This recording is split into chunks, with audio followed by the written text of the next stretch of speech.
Olá pessoal, tudo bem? Esta é a nossa quarta aula, voltada para a prova discursiva da Seleção Prof. História 2020. Nesta quarta aula nós vamos discutir o item o passado como história, história e patrimônio na cultura histórica oitocentista.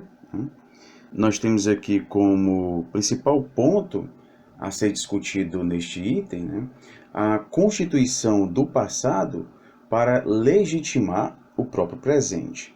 Então, nós vamos ver aqui dois casos específicos, né, o caso francês e o caso português, né, e como esses casos servem para exemplificar a utilização ou mesmo a constituição de um passado que possa legitimar o presente.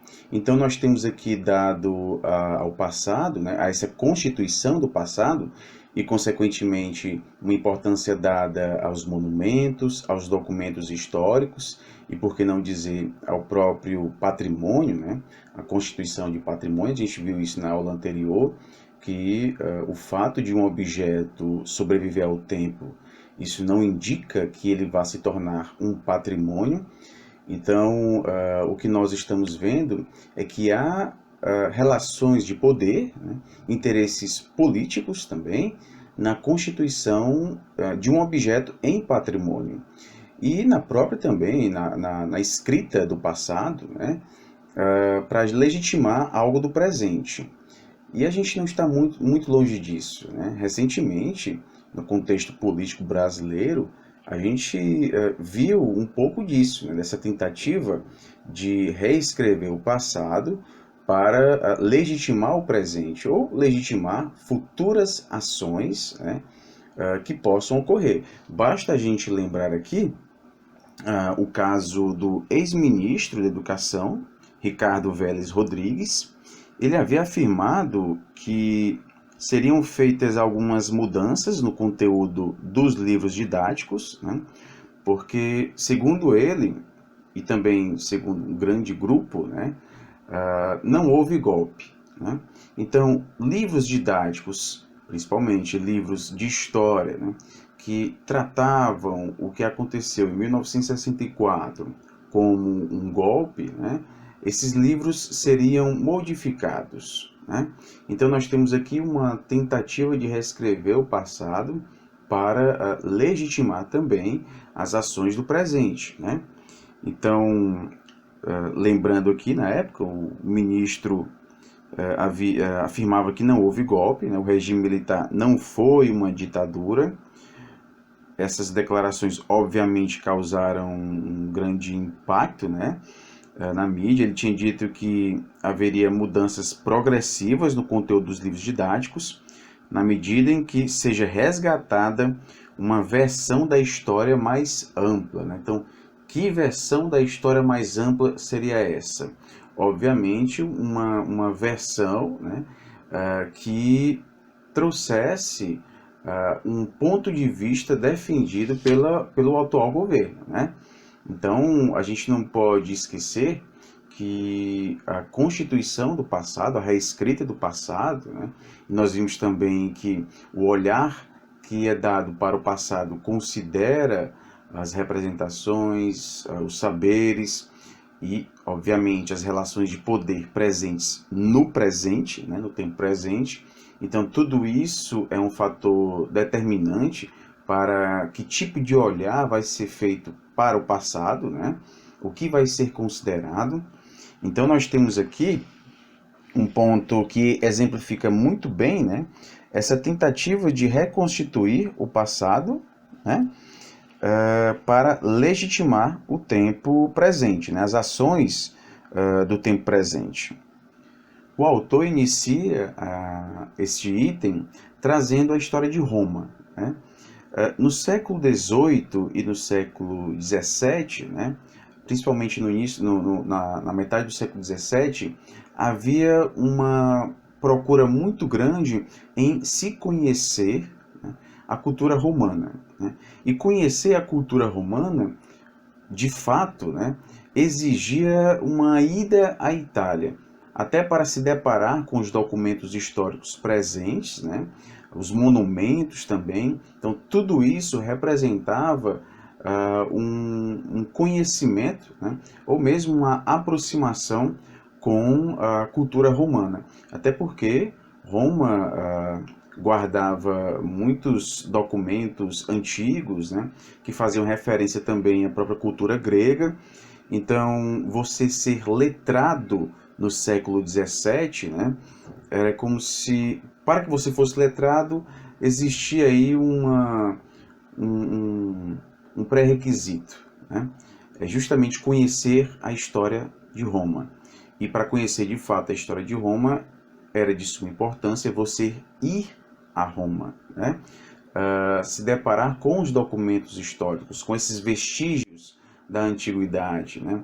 Que estão representados nesses documentos, nos monumentos, né? Na própria arquitetura.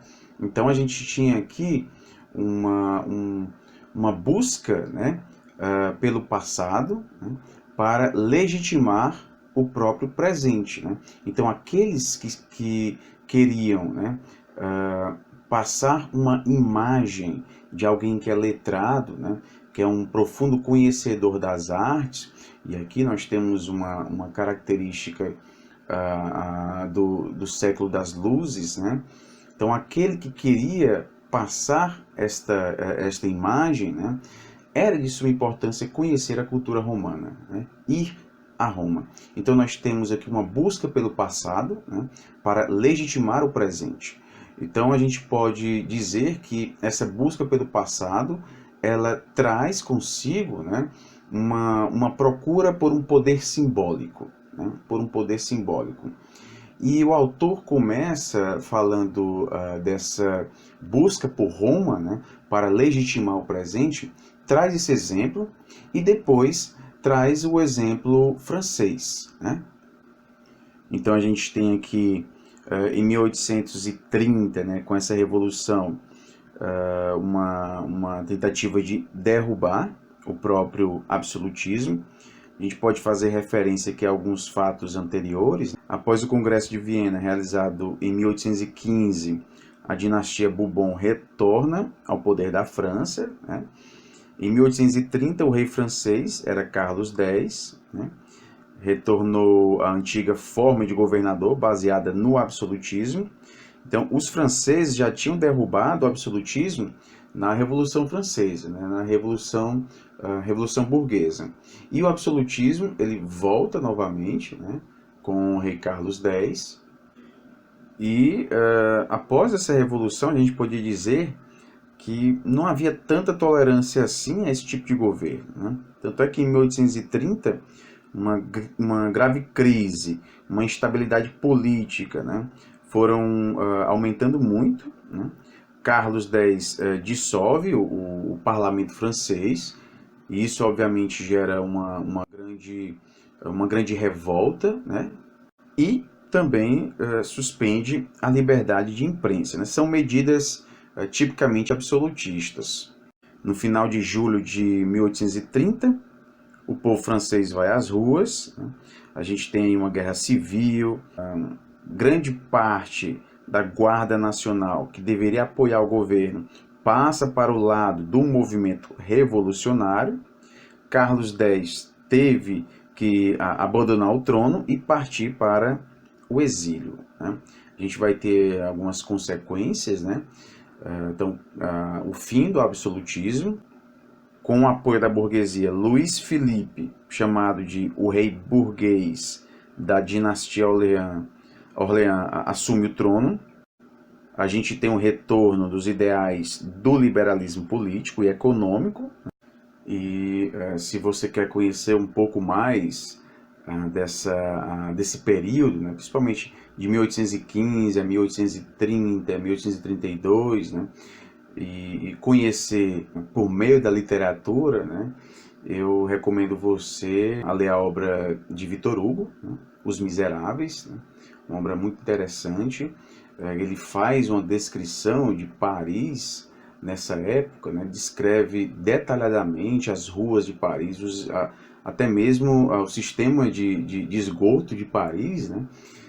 Ele descreve os hábitos. Então, assim, quem quiser conhecer um pouco mais dessa época, e utilizando-se da própria literatura, né, eu recomendo a leitura da obra Os Miseráveis, de Victor Hugo. Pois bem, então a gente tem aqui em 1830 essa revolução, né? O absolutismo cai, Luiz Felipe assume o poder, né? E surge aqui uma necessidade de legitimar esse poder, né? Legitimar o poder de Luiz Felipe. Até porque a gente teve um grande período, né, de absolutismo e era de fundamental importância legitimar aquele que estava no poder, né? E uma das formas encontradas para legitimar esse poder foi justamente reescrever o passado, resgatar monumentos históricos, documentos históricos, né? Reescrever o passado com o objetivo de justificar o presente. Justificar o presente e também legitimar as ações do próprio poder político. Então, o que a gente tem aqui, né, é o passado como fundante de uma legitimidade de criação recente, né? Então, cria-se uma legitimidade para o poder atual, né? E essa legitimidade ela está baseada, né, sobretudo, nessa escrita do passado.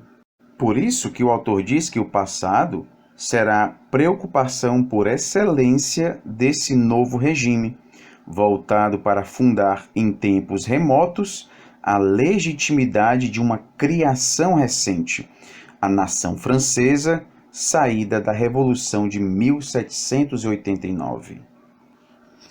Por isso, pessoal, que o autor diz que a história, né, ela se torna digamos, uma arma política, né? Uma arma política, e nós estamos vendo isso recentemente no contexto político brasileiro, né? Com tentativas de se reconstituir ou mesmo reescrever a história, e tudo isso tem uma influência muito grande do presente, né? Que interesses estão por trás dessa reescrita do passado, né? Dessa tentativa de se reescrever o passado. E a gente vai ter aqui um nome muito importante, né? Que vai estar encarregado por essa reescrita do passado na França, que é justamente Guizot, né? Guizot, um historiador de ofício, né? Ele tem como principal objetivo reescrever esse passado, então fazer aqui um levantamento de documentos históricos, de monumentos, e isso, né, ele trata toda essa coletânea que está sendo feita, né, em diversas partes da França, catalogando, né, todo esse material, ele aborda esse compilado, digamos assim, né, como sendo um monumento que ficaria para a posteridade. Então, todo aquele trabalho que estava sendo desenvolvido, né, com esse objetivo de resgatar os documentos históricos, monumentos, catalogar aquilo que poderia se tornar patrimônio também, né? Então, todo esse trabalho, Guizot faz referência a esse trabalho como sendo um grande monumento que ficaria para a posteridade, né? Vale lembrar que ele já era um historiador consagrado por seus trabalhos, foi um dos membros fundadores de uma sociedade cultural voltada para as preocupações com a história, a Sociedade da História da França. E o ponto de referência utilizado por Guizot, né, nessa tarefa de reconstituir o passado, né, era justamente a Revolução Francesa de 1789. Né? O objetivo aqui era fazer com que a Revolução pudesse se transformar definitivamente em história e não mais em objeto de disputas e projetos políticos contemporâneos, né? Trazendo aqui para o atual contexto político, né? Pode ser que daqui a alguns anos, o que se passou há 2 anos, né, se torne também em história, né? Se consolide como história e não como objetos de disputa, né? Uns dizem uma coisa, outros dizem outra coisa, né? Vale lembrar aqui a questão do golpe, né? Isso fazendo referência ao impeachment de Dilma Rousseff. Uns dizem que foi golpe, outros dizem que não foi golpe, né?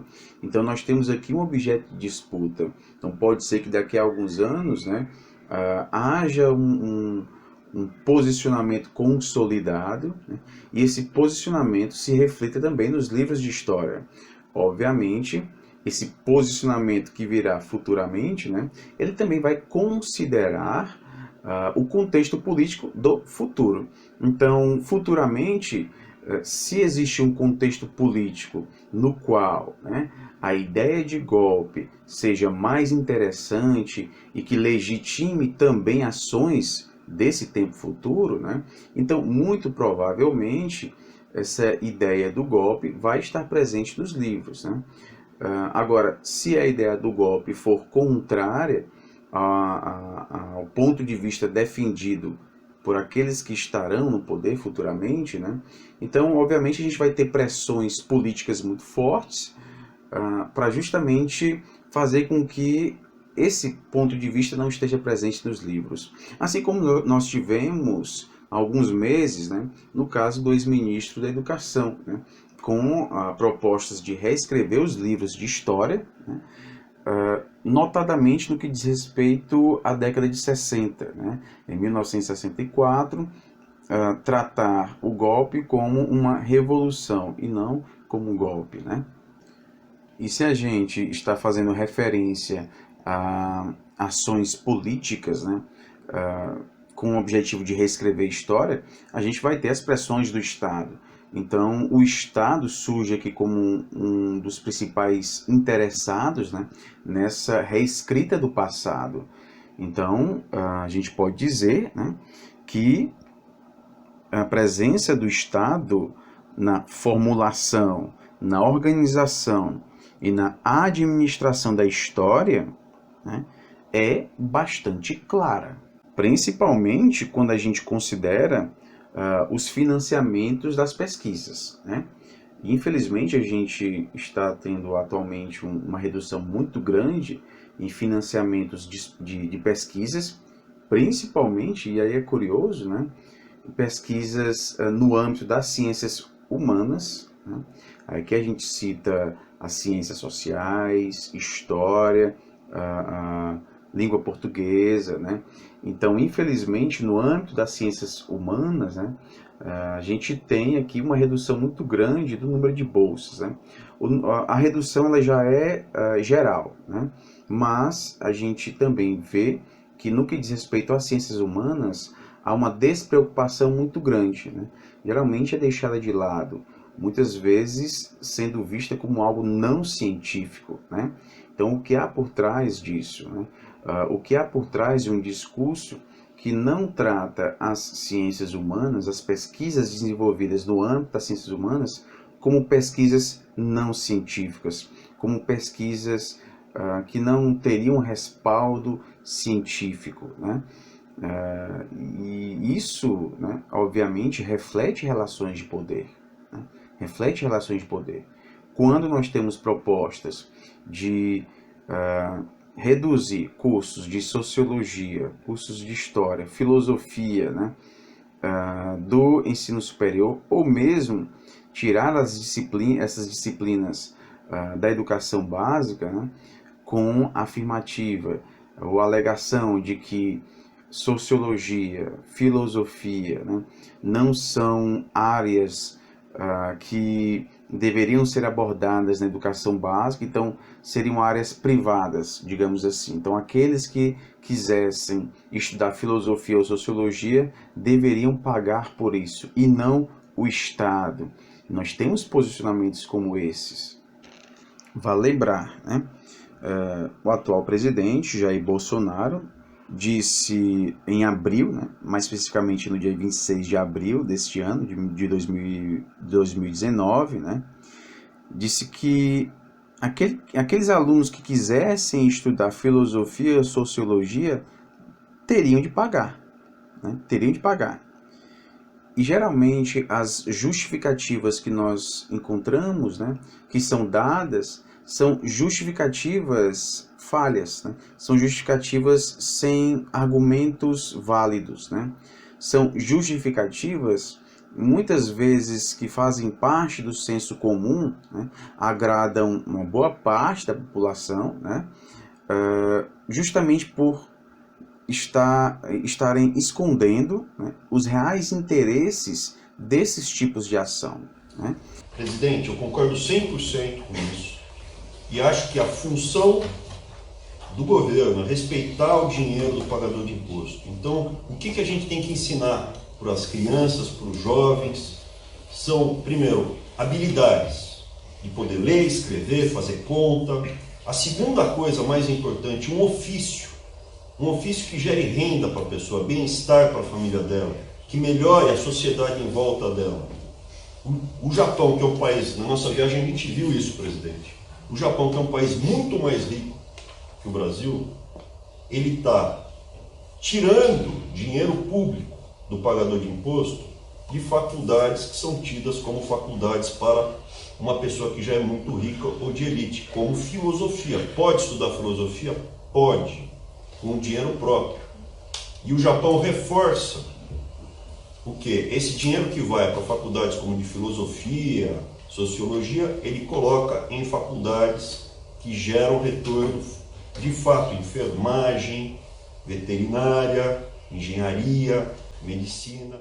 Então, quando a gente tem uma afirmativa de que a função do governo é respeitar o dinheiro do contribuinte, ensinando para os jovens a leitura, a escrita e a fazer conta, enfim, uma formação tipicamente mecanicista, né? Aí é como se a gente voltasse aqui ao Fordismo, né? Você vai saber ler, escrever e fazer conta. Pronto, né? Pronto. Isso é o mais importante. Já pode ir para o seu mercado de trabalho, desempenhar lá a sua função mecanicamente, sem refletir criticamente, sem pensar no que diz respeito à política, à cultura, né? O foco é esse, né? O foco é esse. Então, a gente tem aqui um bom exemplo de ações do presente, né? E tentativas de reescrever o passado ou mesmo apagar o passado, né? Para justificar ações do presente. Então, quando diz que o objetivo é ensinar jovens a leitura, a escrita e fazer conta, e depois um ofício que gere renda para a pessoa e bem-estar, né? É deixado aqui de lado filosofia e sociologia, né? Então, quem estuda ou pretende estudar filosofia e sociologia em universidades públicas teriam de pagar, né, com o próprio bolso, né, com o próprio dinheiro, né? Como se a gente já não pagasse pela educação pública, né? Enfim, né, para a gente não se estender muito nessa questão política atual, né? Porque confesso a vocês que eu acho difícil haver alguma relação com essa atual conjuntura política, né, em nosso exame do Prof. História, né? Principalmente quando a gente se depara com muitos casos, né, de avaliações antes de serem aplicadas, né, editais, conteúdos programáticos, né, sendo supervisionados antes de serem publicizados, né? Então, eu acredito que muito provavelmente a gente não vai ter uma referência à atual conjuntura política brasileira, né? Principalmente com um viés crítico, né? Ou seja, criticando, né, essa atual conjuntura política. Eu acredito que a gente não vai encontrar isso na prova, né? A gente vai encontrar algo mais amplo, né? Mais amplo. A utilização da história, né, para se entender o presente, né? A escrita da história para legitimar o presente.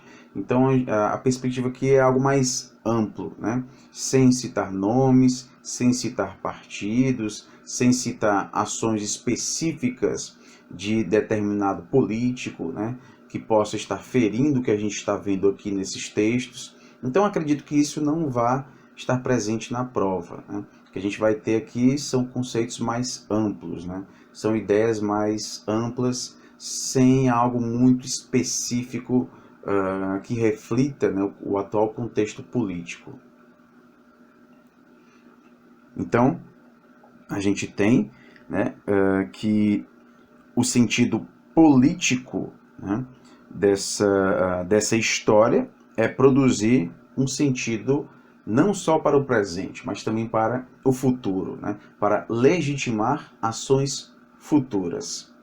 E o caso francês aqui é citado, né, para deixar de uma forma bem didática, né, explicar didaticamente como funciona essa reescrita do passado para legitimar o presente. Então a gente vai ter toda essa organização que é coordenada por Guizot, né, um historiador de ofício, e com o principal objetivo, né, de nessa reescrita do passado, né, e tomando como referente, obviamente, a Revolução de 1789, né, até para gerar aqui uma aproximação com a Revolução, que também foi burguesa, né, de 1830.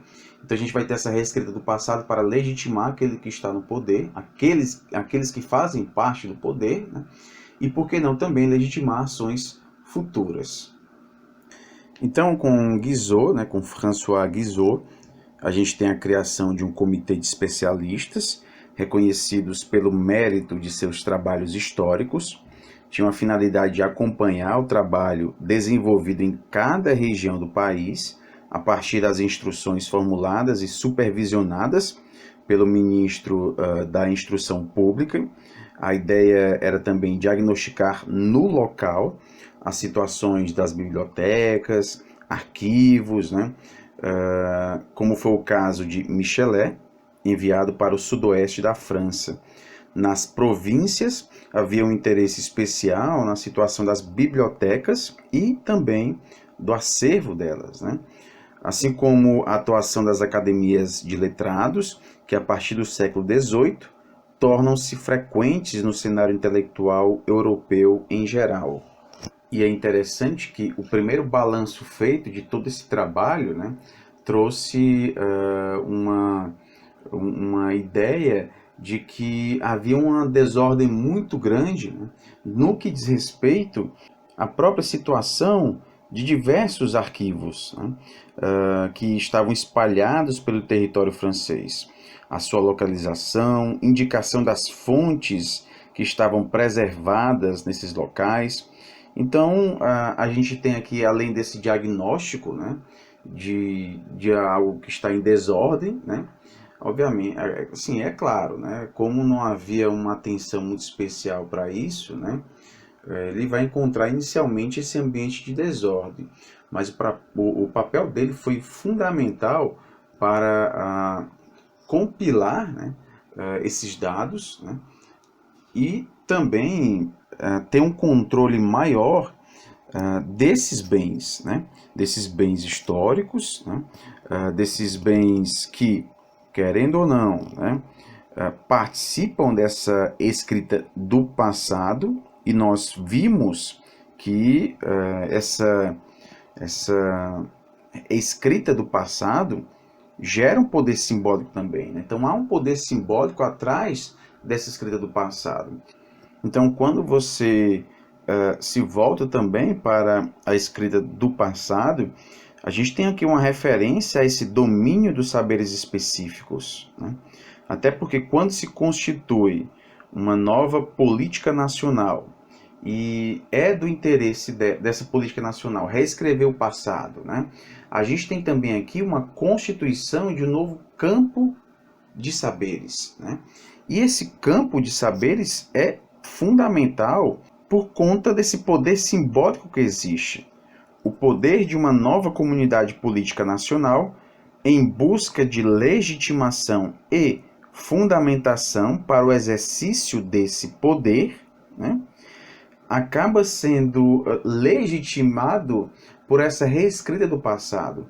Então nós temos aqui, pessoal, essa reescrita do passado sendo utilizada para legitimar, né, esse contexto político, né? Então, não seria necessário apelar para o uso da força, né? Para o uso das armas, né? A gente tem aqui uma reescrita do passado que gera todo esse poder simbólico, né? E é esse poder simbólico que vai permitir, né, essa política, né? Vai permitir essa legitimação de quem está no poder, né? Não sendo necessário, assim, apelar para o uso da força. É como se fosse muito mais fácil, né, você reescrever o passado para justificar as suas ações no presente do que você apelar para a força, né, constantemente, né, não é nem justificar as ações do presente, simplesmente agir no presente. Então você age no presente e utiliza a força, né, para justamente continuar agindo, né? Essa reescrita do passado, ela se reflete em poder simbólico, né?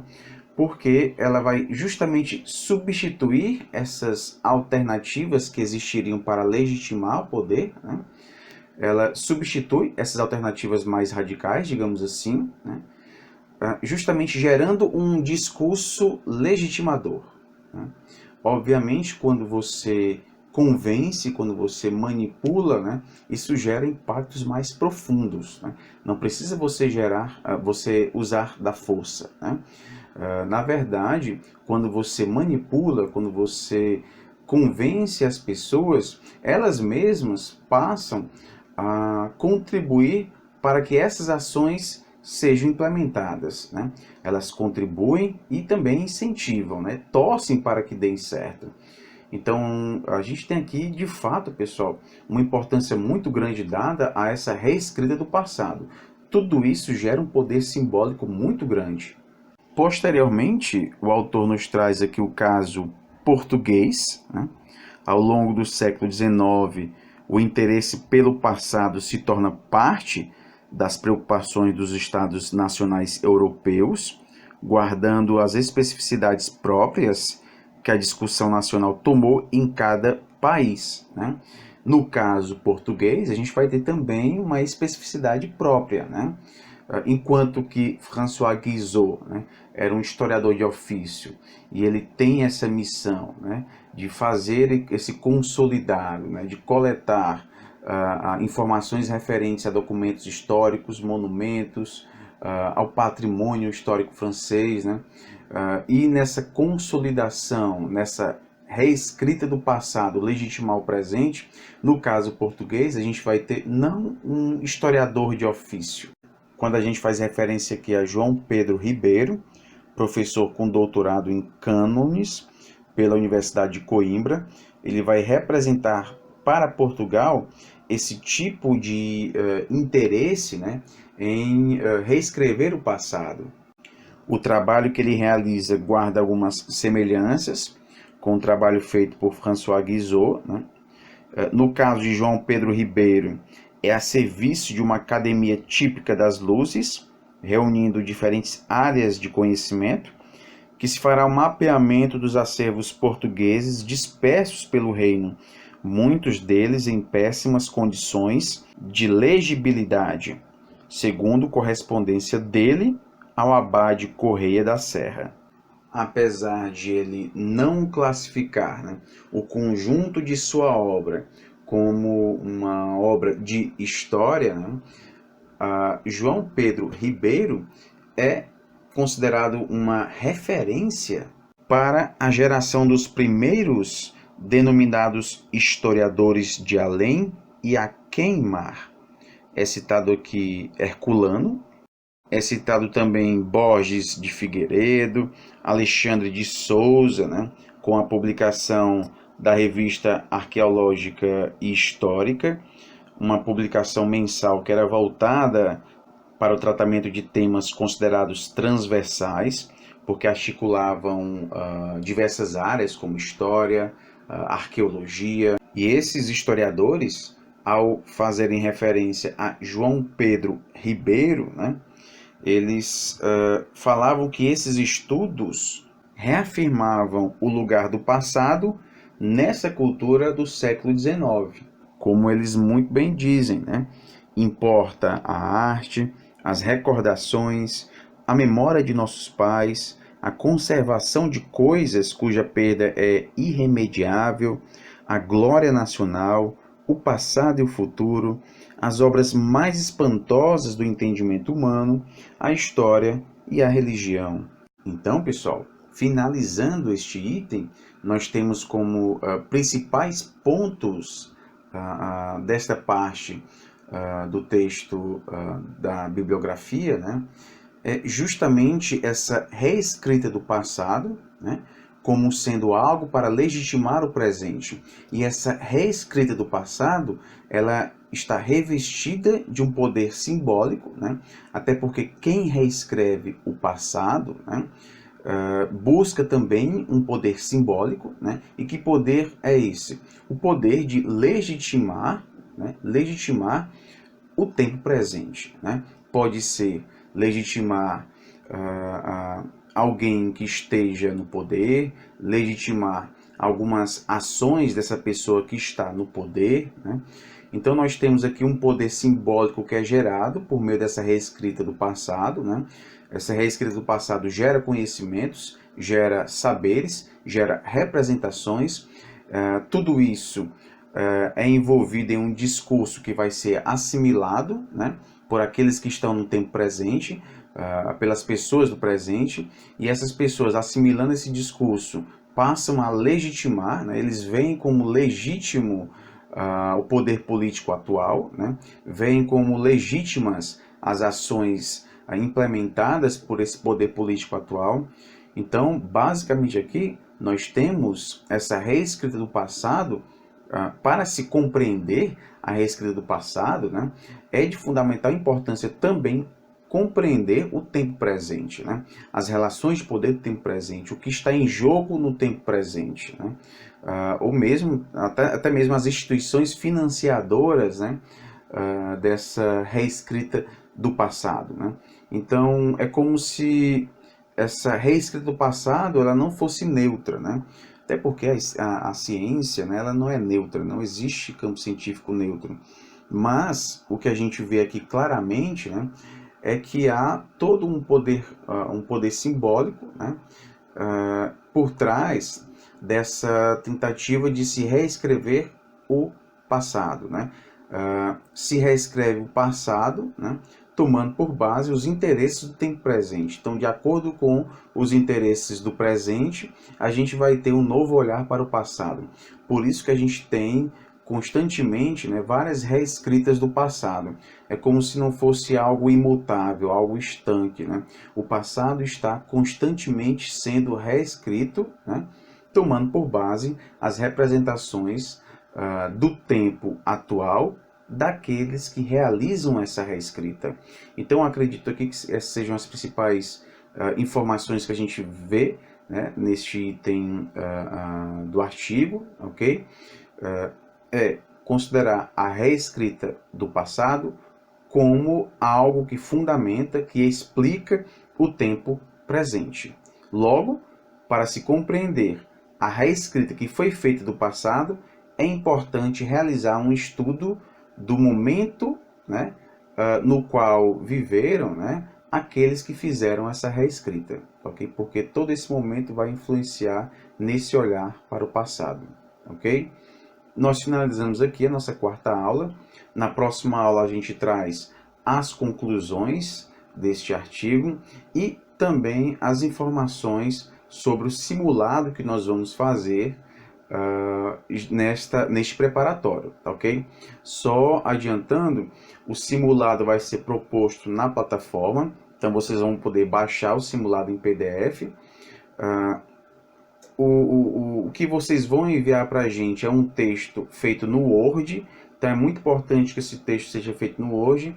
No documento que a gente vai disponibilizar, a gente vai definir direitinho como vai ser esse texto, né? O formato desse texto, o limite de palavras.